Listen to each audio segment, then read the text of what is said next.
One of our goals this year is to familiarise you with all the faces you'll be seeing during the Paralympics. American amputee sprinter April Holmes is likely to be on the winners' podium this September. We're actually hoping our own Kate Horan will give her a run for her money. There's nothing like checking out the competition, so I spent the day with April. I think with Paralympic sports as well as Olympic sports as well as all professional sports, everybody wasn't meant to be an athlete. Everybody wasn't meant to be an elite level athlete. But whatever your desire, your goal is, then that's your Olympics, or that's your Paralympics, whatever. Go do what you can do. Out on the track, April Holmes is quietly doing her thing, warming up alongside all the other female track athletes. Unbeaten in her chosen event since 2003, she's acknowledged globally as a stunning role model for young disabled women. These games involve 580 athletes, but only 149 are women. April is the only female Paralympic track amputee athlete in the US. We are called on by society to be, to be beautiful, to be pretty, and I don't think a lot of people think that if you have a disability, you can be pretty and, with a disability. So the more and more there are people out there, like myself and like some of the other athletes that are out there, I think that'll drive more women to the sport. I found that a lot of countries that don't have an amputee population at all, it's because of funding. It's easier for a country to put an athlete into a wheelchair than it is for them to provide for them prosthetic services. I was really struck by how relaxed the women were here. There was no shyness regarding their prosthetic limbs. 10 minutes into her warm-up and April limps off the track and into the medical room. Her prosthesis is grinding against her stump, causing a constant, deep, sharp pain. But they breed them tough where this girl comes from.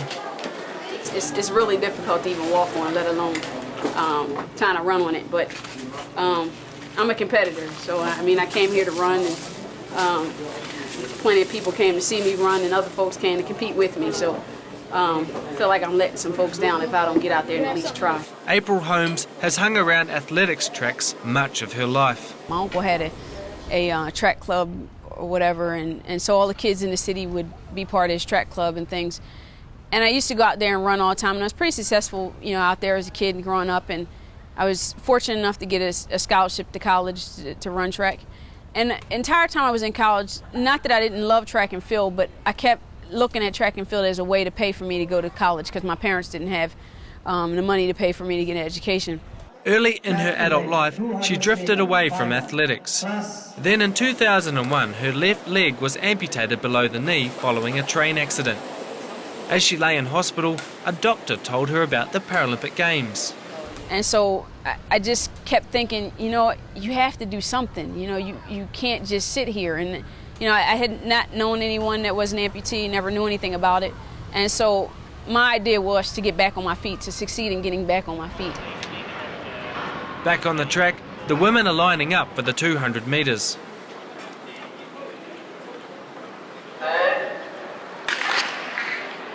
Other competitors are hopeful that April's injury might give them a chance to run the world record holder off the track.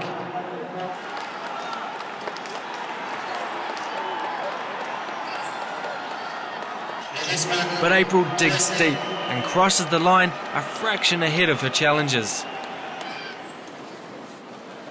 This image, post-race, says a lot about this gutsy woman.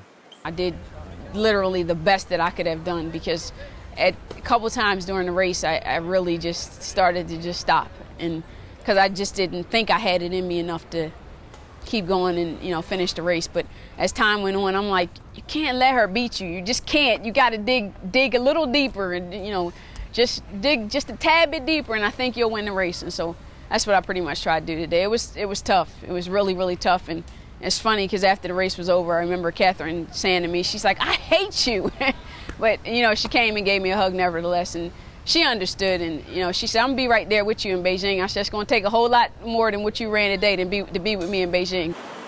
Keen to get to know April better, away from the intensity of competition, we spent the afternoon together at a Taipei tea house. While some athletes shy away from the camera, April embraces it for the good of disability sport. I think the more and more visible Paralympic sport becomes, and the more and more, that the media can understand in order so that it can trickle down to households, and so kids can understand and see someone with a disability and see them still achieving their goals and still being athletic, then I think that's where the sport, that's what will drive the sport in the future. April's sponsored by Nike and Air Jordan, which gives her the luxury of not having to work.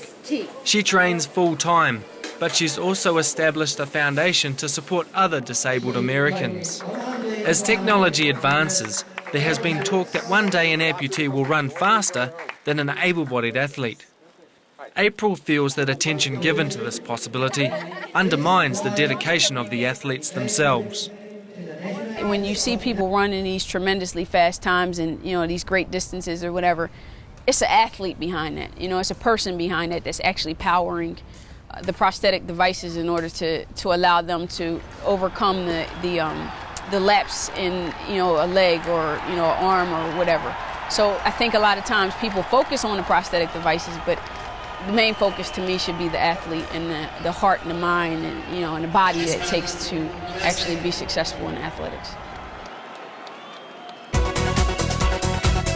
Kate Horan will line up against April at the Visa World Cup in England next month. We'll let you know how both women perform.